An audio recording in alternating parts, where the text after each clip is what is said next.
بسم اللہ الرحمن الرحیم۔ الف لام میم۔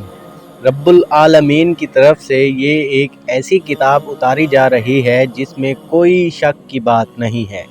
کیا لوگ یہ کہہ رہے ہیں کہ پیغمبر نے اسے خود گھڑ لیا ہے؟ نہیں، اے پیغمبر، یہ تو وہ حق ہے جو تمہارے پروردگار کی طرف سے اس لیے آیا ہے کہ تم اس کے ذریعے ان لوگوں کو خبردار کرو جن کے پاس تم سے پہلے کوئی خبردار کرنے والا نہیں آیا، تاکہ وہ صحیح راستے پر آ جائیں۔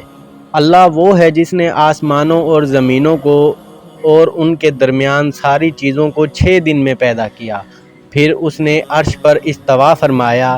اس کے سوا نہ کوئی تمہارا رکھوالا ہے نہ کوئی سفارشی۔ کیا پھر بھی تم کسی نصیحت پر دھیان نہیں دیتے؟ وہ آسمان سے لے کر زمین تک ہر کام کا انتظام خود کرتا ہے، پھر وہ کام ایک ایسے دن میں اس کے پاس اوپر پہنچ جاتا ہے جس کی مقدار تمہاری گنتی کے حساب سے 1000 سال ہوتی ہے۔ وہ ہر چھپی اور کھلی چیز کا جاننے والا ہے، جس کا اقتدار بھی کامل ہے، جس کی رحمت بھی کامل ہے۔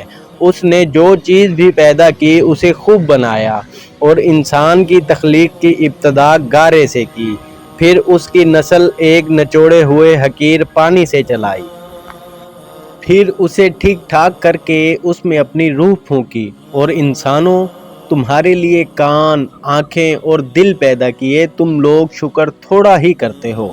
اور یہ لوگ کہتے ہیں، کیا جب ہم زمین میں رل کر کھو جائیں گے تو کیا اس وقت ہم کسی نئے جنم میں پیدا ہوں گے؟ بات دراصل یہ ہے کہ یہ لوگ اپنے پروردگار سے جا ملنے کا انکار کرتے ہیں۔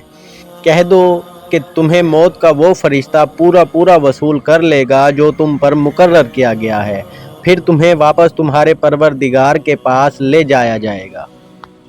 اور کاش تم وہ منظر دیکھو جب یہ مجرم لوگ اپنے رب کے سامنے سر جھکائے ہوئے کھڑے ہوں گے، کہہ رہے ہوں گے کہ اے ہمارے پروردگار، ہماری آنکھیں اور ہمارے کان کھل گئے، اس لیے ہمیں دنیا میں دوبارہ بھیج دیجئے تاکہ ہم نیک عمل کریں۔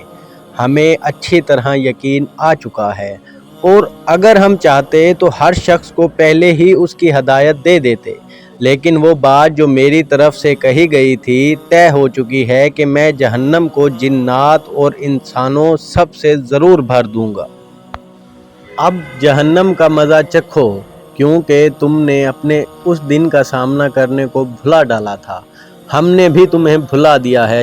جو کچھ تم کرتے رہے ہو اس کے بدلے اب ہمیشہ کے عذاب کا مزہ چکھتے رہو۔ ہماری آیتوں پر تو وہ لوگ ایمان لاتے ہیں جن کا حال یہ ہے کہ جب انہیں ان آیتوں کے ذریعے نصیحت کی جاتی ہے تو وہ سجدے میں گر پڑتے ہیں اور اپنے پروردگار کی حمد کے ساتھ اس کی تسبیح بیان کرتے ہیں، اور وہ تکبر نہیں کرتے۔ ان کے پہلو رات کے وقت اپنے بستروں سے جدا ہوتے ہیں۔ وہ اپنے پروردگار کو ڈر اور امید کے ملے جلے جذبات کے ساتھ پکار رہے ہوتے ہیں، اور ہم نے ان کو جو رزق دیا ہے وہ اس میں سے نیکی کے کاموں میں خرچ کرتے ہیں۔ چنانچہ کسی متنفس کو کچھ پتہ نہیں ہے کہ ایسے لوگوں کے لیے آنکھوں کی ٹھنڈک کا کیا سامان ان کے اعمال کے بدلے میں چھپا کر رکھا گیا ہے۔ بھلا بتاؤ کہ جو شخص مومن ہو کیا وہ اس شخص کے برابر ہو جائے جو فاسق ہے؟ ظاہر ہے کہ وہ برابر نہیں ہو سکتے۔ چنانچہ جو لوگ ایمان لائے ہیں اور انہوں نے نیک عمل کیے ہیں، ان کے لیے مستقل قیام کے باغات ہیں جو ان کو پہلی مہمانی ہی کے طور پر دے دیے جائیں گے، ان اعمال کے صلے میں جو وہ کیا کرتے تھے۔ رہے وہ لوگ جنہوں نے نافرمانی کی ہے تو اس کے مستقل قیام کی جگہ جہنم ہے۔ جب بھی وہ اس سے نکلنا چاہیں گے انہیں وہیں واپس لوٹا دیا جائے گا، اور ان سے کہا جائے گا کہ آگ کے جس عذاب کو تم جھٹلایا کرتے تھے اب اس کا مزہ چکھو، اور اس بڑے عذاب سے پہلے بھی ہم انہیں کم درجے کے عذاب کا مزہ بھی ضرور چکھائیں گے، شاید کہ یہ باز آ جائیں۔ اور اس سے بڑھ کر ظالم کون ہوگا کہ جس کو اپنے پروردگار کی آیتوں کے ذریعے نصیحت کی گئی تو اس نے ان سے منہ موڑ لیا۔ ہم یقیناً ایسے مجرموں سے بدلہ لے کر رہیں گے۔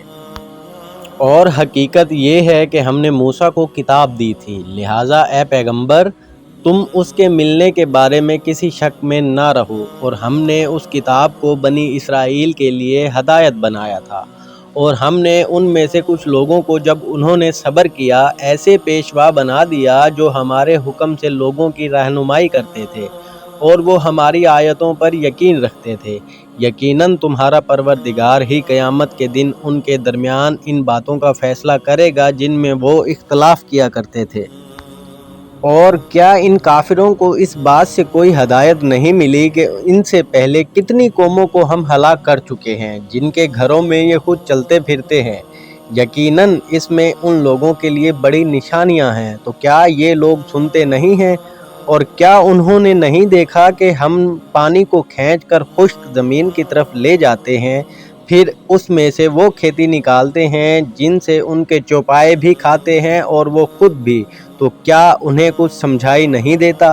اور وہ یہ کہتے ہیں کہ اگر تم سچے ہو تو یہ فیصلہ کب ہوگا؟ کہہ دو کہ جس دن فیصلہ ہوگا اس دن کافروں کو ان کا ایمان لانا کچھ فائدہ نہیں دے گا اور نہ انہیں کوئی مہلت دی جائے گی۔